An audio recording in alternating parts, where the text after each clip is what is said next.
Bismillahirrahmanirrahim. Assalamualaikum warahmatullahi wabarakatuh. Perkenalkan, nama saya Reni Yesiana STMT. Saya dosen tetap pada program studi Sarjana Terapan Perencanaan Tata Ruang dan Pertanahan, Departemen Sipil dan Perencanaan, Sekolah Vokasi Universitas Diponegoro. Salah satu mata kuliah yang saya ampu adalah Analisis Perekonomian pada semester 5 dengan kode mata kuliah PPTR 6026 dengan bobot 2 SKS. Mata kuliah ini menitik beratkan pada penggunaan teknik-teknik analisis perekonomian baik dalam skala perencanaan umum maupun detail. Perekonomian menjadi salah satu aspek penting dalam penyusunan rencana tata ruang berdasarkan Peraturan Pemerintah Republik Indonesia Nomor 21 Tahun 2021 tentang penyelenggaraan penataan ruang, Pasal 5, bahwa perencanaan tata ruang yang dihasilkan untuk rencana umum seperti RT/RW dan rencana rinci seperti RDTR.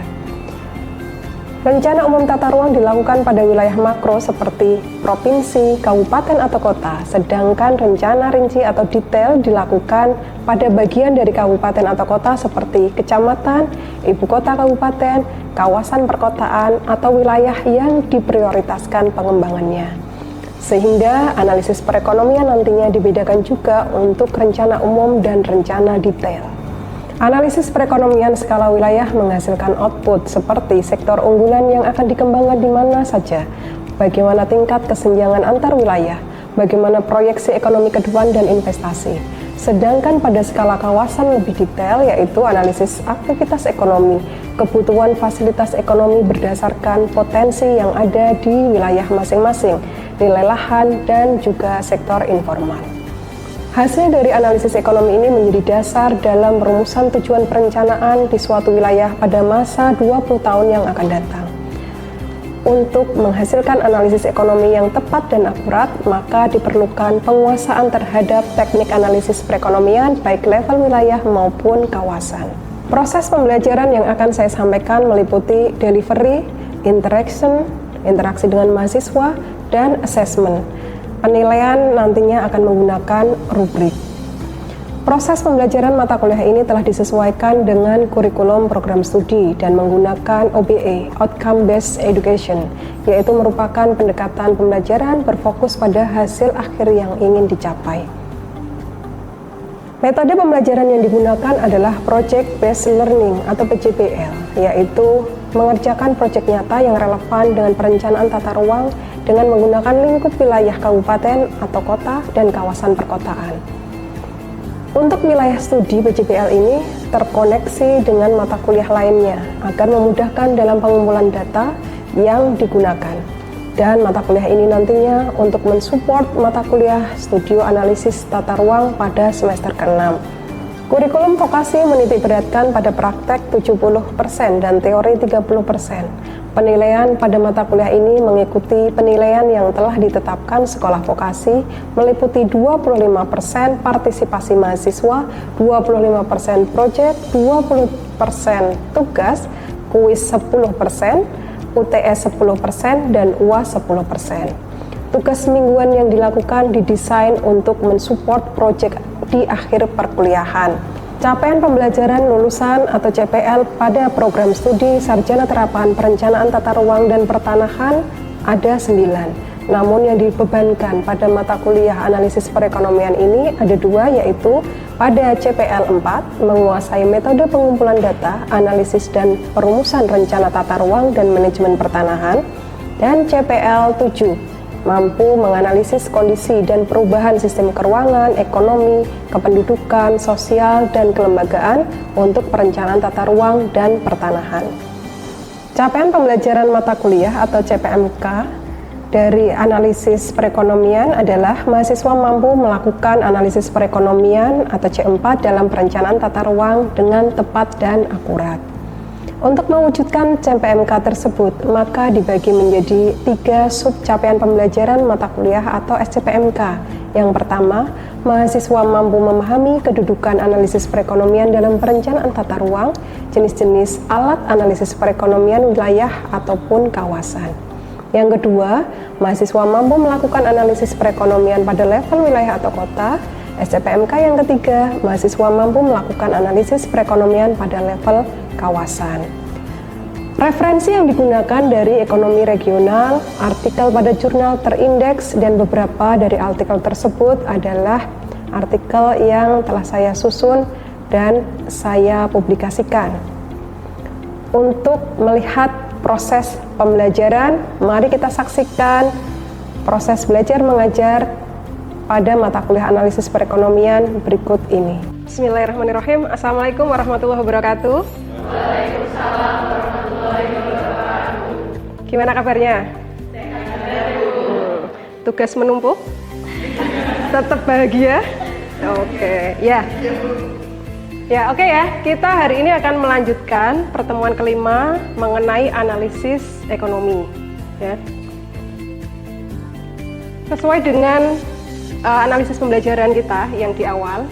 Nah, di mana analisis ekonomi ini untuk investasi itu dia masuk di SCPMK yang bagian ini ya, yang kedua. Jadi mahasiswa mampu menerapkan C3, alat analisis perekonomian wilayah dan kota. Dalam hal ini kita akan masuk pada analisis investasi.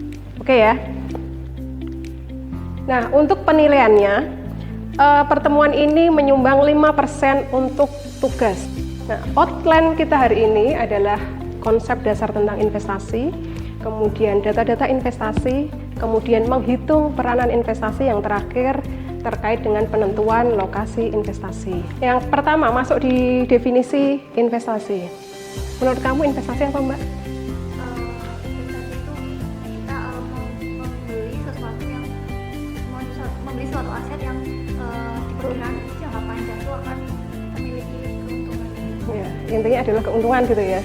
Ya, jadi investasi ini adalah upaya menanamkan modal untuk menghasilkan nilai tambah ya di masa yang akan datang, atau kegiatan yang bisa meningkatkan nilai ya. Hubungan investasi dengan penataan ruang itu apa? Silakan. Hubungan investasi dengan penataan ruang. Apa? Salah satu hubungan itu karena penataan ruang yang baik dan sesuai itu nanti pasti akan meningkatkan daya tarik investor. Oke, ada yang lainnya lagi? Beralih ke sebelah kanan dulu ya. Oke. Menurut saya investasi dapat meningkatkan nilai ekonomi dan juga pembangunan infrastruktur. Oke, iya, nggak salah ya sebenarnya ya dari dua jawaban, baik dari Karisma ataupun DJ ya, DJ kita yang luar biasa. Ya, ada ya, silakan Wanda, tadi mau menjawab. Menurut saya ini semakin baik penataan ruang itu maka akan semakin banyak sektor yang berinvestasi di kabupaten atau kota di wilayah tersebut. Oke. Kondisi pola ruang Nah, penataan ruang yang baik menurut Anda itu gimana? Yang bagaimana? Coba bisa Anda gambarkan? yang memiliki sesuai dengan rencana atau tata ruang yang ada yang sudah ditentukan oleh peraturan daerah. Misalnya nih, ini ada peta gitu ya, ada peta. Terus sebagai investor itu saya harus bagaimana terhadap peta, melihat peta penataan ruang tersebut? Mengidentifikasi lokasi atau kawasan yang baik untuk berinvestasi. Oh ya, oke. Kita nanti akan masuk ke lokasi investasi juga ya. Oke. Nah, ini adalah OSS dari RDTR Interaktif ya. Anda misalnya sebagai investor nih ya. Nah, Anda jangan sampai membeli lahan kan bukan pada lokasinya. Ya, Anda sebagai investor kan harus jeli. Nah, membaca penataan ruang ini gimana? Anda bisa klik di oss.go.id RDTR Interaktif dan kemudian di sini ada layer. Nah, misalnya Anda punya tanah di sini ya, punya tanah di sini. Ini kan biasanya hijau adalah P1. Apa itu P1? Pertanian? Oke, pertanian tanaman pangan. Nah, ini kira-kira kalau untuk investasi apa yang cocok di sini? Apa? Penggilingan padi. Boleh nggak dibangun di sini penggilingan padi? Harus melihat apanya dulu? Oh iya, dia apakah sebagai LP2B atau KP2B ya, termasuk sebagai LSD. Nah, artinya ketika ditetapkan sebagai KP2B ataupun LSD, Anda bisa melihat di sini, ternyata di sini view-nya menarik nih. Nah, Anda misalnya mau investasi, berarti Anda investasi yang sesuai dengan ini kan pertanian ya. Ya, misalnya dibuat yang view-nya adalah view tentang misalnya, oh ini ada sawah nih, gimana ini bisa menjadi pemandangan yang menarik ya. Pariwisata misalnya, pariwisata pertanian ya, seperti itu. Yang kedua adalah tentang data-data investasi Provinsi Jawa Tengah yang dirinci per kabupaten atau kota. Ya. Dari nilai tertinggi ini ada Kendal ya untuk PMA-nya, kemudian untuk yang dalam negeri ada Kota Semarang. Padahal kalau kita lihat untuk Kendal ya, dia nomor berapa? 1, 2, 3, 4, 5, 6. Dia urutan 6 ya untuk dalam negerinya. Untuk penanaman modal asing dia nomor 1. Apa kira-kira yang menyebabkan PMA ini lebih tinggi untuk Kendal daripada untuk dalam negerinya? Sumber modal, tapi di situ ada apa? Kawasan industri. Iya, kawasan industri di sana memang luasannya besar ya. Masuknya adalah KI ya, bukan KPI ya, KI, dan itu menyerap banyak tenaga kerja. Sehingga banyak juga investor asing yang dia menanamkan investasinya ke Kabupaten Kendal. Nah, ini dari kabupaten. Ya, kita bisa lihat ini dari Boyolali ya. Ada sawit di posisi pertama. Kemudian Wonosamudro di posisi terakhir. Kelompok Wonosamudro mana? Nah, kelompok kalian ya. Anda lihat bahwa nilai investasi di Wonosamudro ini cukup rendah. Nah, ini adalah tugas kalian, bagaimana kalian nanti merencanakan tata ruang supaya bisa mendatangkan investor ke wilayah studi Anda ya. Kalau tadi adalah overall ya, keseluruhan dari nilai PDRB, kalau ini dirinci per sektor. Sektornya hampir mirip dengan nilai PDRB ya. Tapi nanti ketika Anda menemukan ada beberapa item yang tidak sama, Anda bisa gabungkan dengan item yang satunya klasifikasinya hampir mirip ya, nanti saya kasih contohnya. Gimana menurut Anda, gimana bacanya? Nah, gimana Mbak Alvina?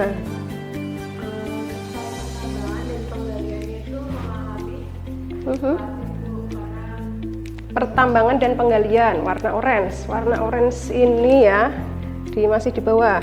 Terus oke.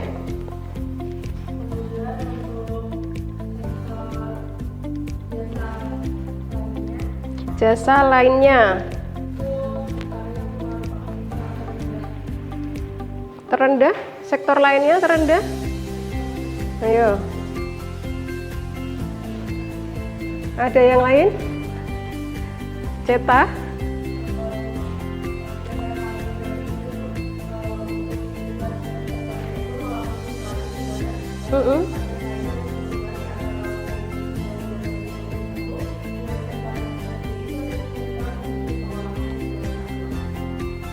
Oke.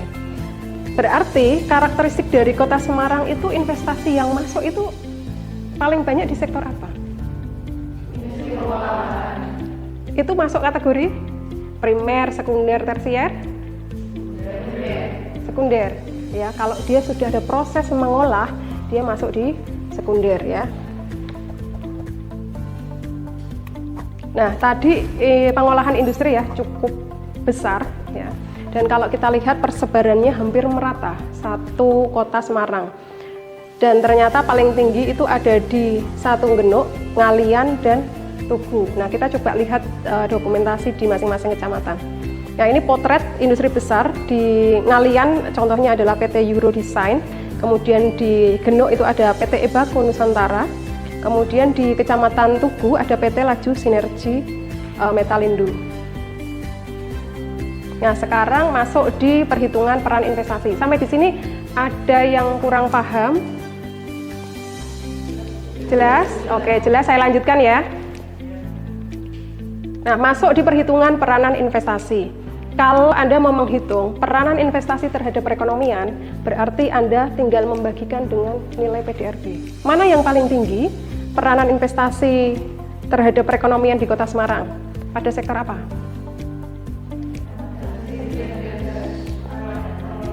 Iya, ini ya, tinggi sekali ya. Yang paling rendah banyak ya. Iya. Oke ya. Saya lanjutkan peranan investasi terhadap penyerapan tenaga kerja. Nah, ini Anda tinggal membagi jumlah tenaga kerja. Mudah ya. Jadi kalau tadi terhadap perekonomian Anda tinggal membagi dengan PDRB. Kalau penyerap dengan tenaga kerja Anda tinggal membagi. Jadi kalau peranan investasi terhadap penyerapan tenaga kerja Anda tinggal membagi total investasi dibagi dengan jumlah tenaga kerja. Nah, ini rasio investasi terhadap tenaga kerja per sektor ya. Kita lihat di 2021 paling tinggi kuning pengadaan listrik ya, sama juga seperti tadi. Kemudian ini paling rendah warna ini apa? Ini apa ini? Pertambangan atau jasa lainnya? Jasa lainnya ya. Nah, kita lanjutkan di penentuan lokasi investasi.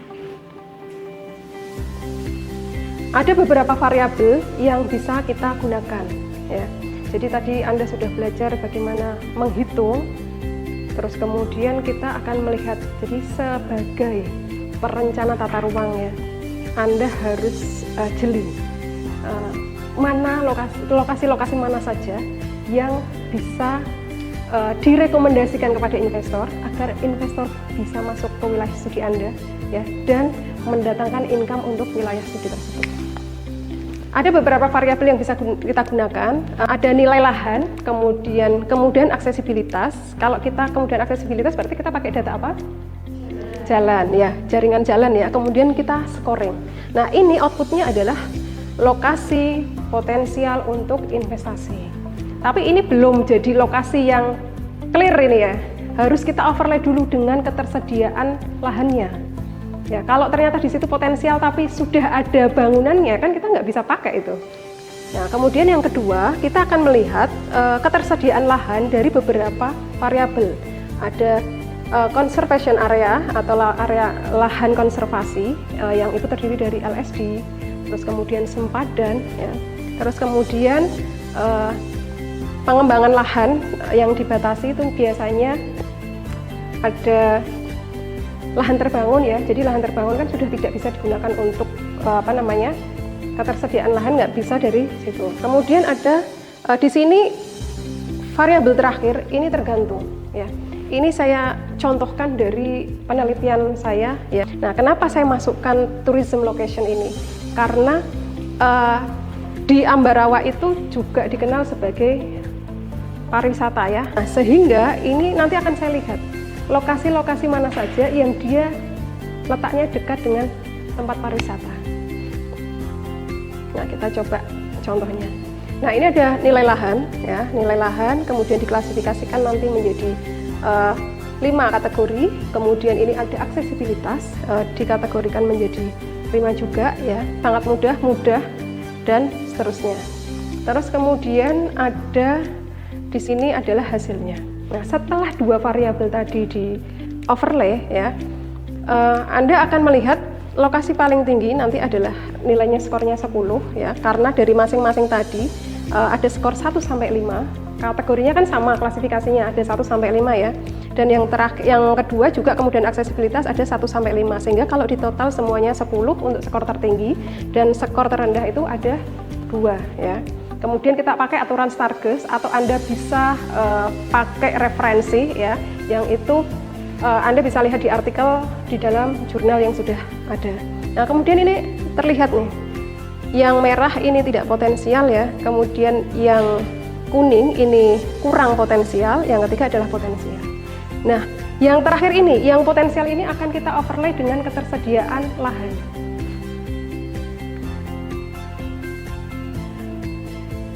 Kita akan lihat dulu ketersediaan lahannya ya.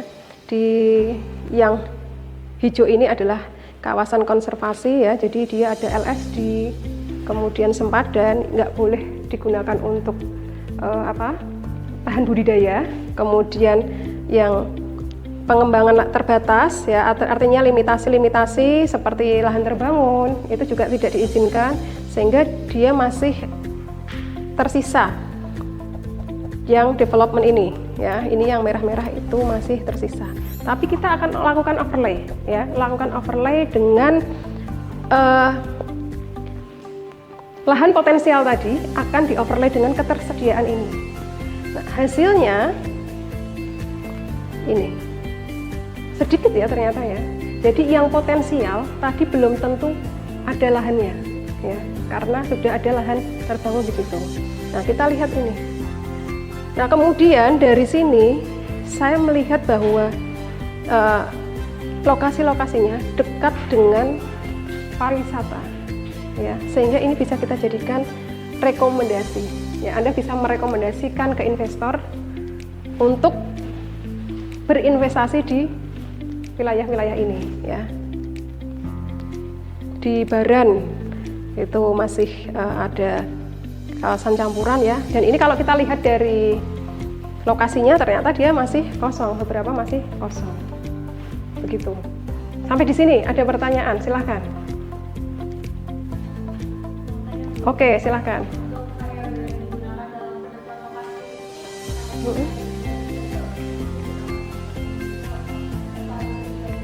Yang ini ya? Ya, oke. Bisa kita tambahkan untuk yang lokasi potensialnya ini sebenarnya ada beberapa juga ya.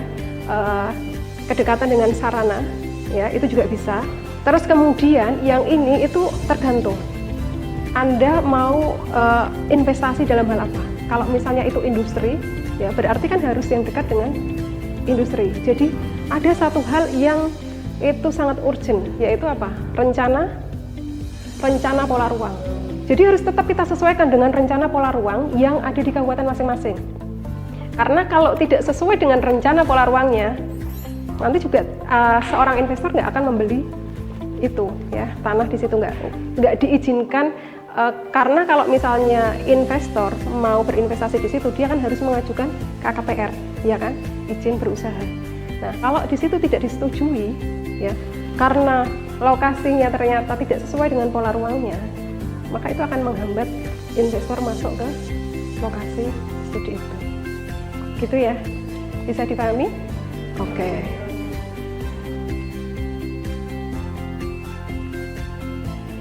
Nah, sekarang untuk praktikumnya ya, praktikumnya nanti Anda silahkan nanti dilakukan di silahkan nanti untuk praktikumnya Anda lakukan di rumah masing-masing ya.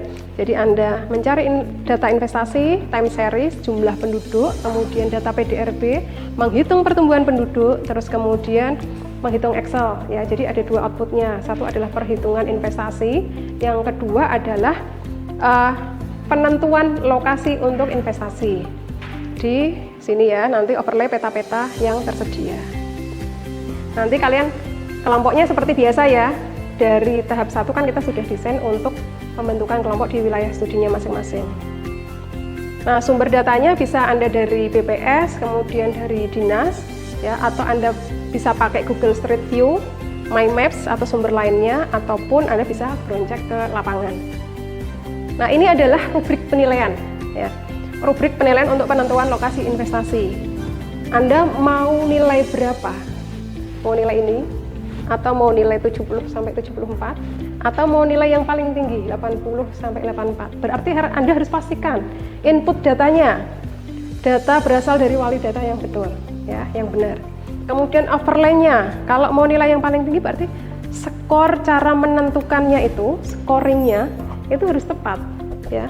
Anda bisa pakai Stargus atau pakai referensi dari artikel-artikel yang sudah ada ya. Tapi kalau misalnya ada satu variabel nih yang skornya ternyata tidak betul ya, nanti saya akan memberikan skor di sini ya. Terus kemudian hasil penentuan lokasi, ini poinnya. Kalau Anda overlay dengan ketersediaan lahannya betul, kemudian mempertimbangkan rencana pola ruang ya, skornya maksimal. Tapi kalau Anda tidak mempertimbangkan rencana pola ruang, maka skornya kurang dari 80 atau masuk di 75 sampai 79.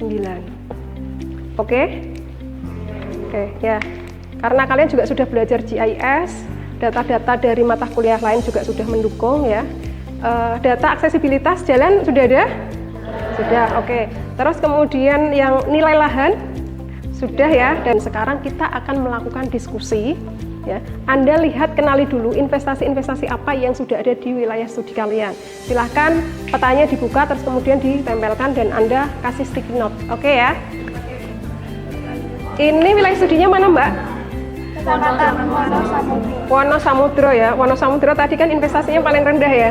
Oke, nah sekarang di sini di dalam rencana tata ruang Wonosamudro itu termasuk kawasan apa? Kawasan pertanian. Oh, berarti artinya investasi yang diarahkan nanti lebih kepada sektor pertanian. Nah, sekarang coba Anda cek wilayah studinya di mana. Ini Mbak, misalnya di sana yang sudah ada apa? Di sana ada industri kecil. Oh, ada industri kecil. Oke. Industrinya apa? Industri ternak telur ayam. Oh, telur ayam. Oke, Anda kasih sticky note di sini terus ditulis dulu ya. Terus di mana lagi?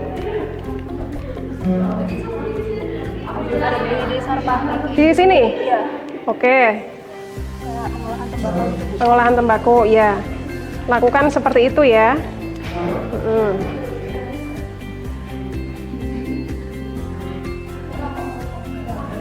Nah, nanti ketika Anda bisa merekomendasikan ya lokasi investasi yang terkait misalnya dengan sekitarnya ini, oh di sini sudah ada tembakau,